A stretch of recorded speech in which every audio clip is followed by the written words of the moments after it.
Bago pa magkasipon, magkahalak o manghina ang isang sisiw, may sign na agad yan. Kadalasan, behavior muna ang unang nagbabago.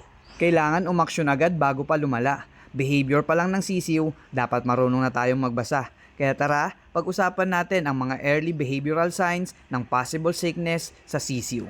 Number 1, tahimik at hindi active. Yung dating alerto at laging gumagala, biglang naging tahimik o lagi na lang nakaupo.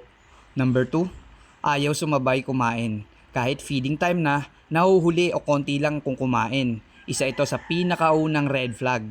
Number 3, madalas nakapikit.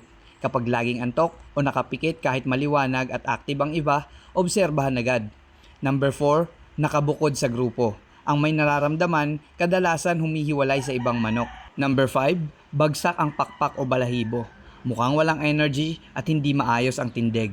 Number 6, iba ang pag-inom ng tubig. Masyadong madalas o minsan naman halos hindi umiinom. Number 7, nagbabago ang kulay ng dumi. Wet droppings, mabaho o iba ang kulay. Senyales na may problema sa digestion o health. Kapag maaga nating nakita ang mga signs, mas madaling maagapan at mas maliit ang gastos sa gamot.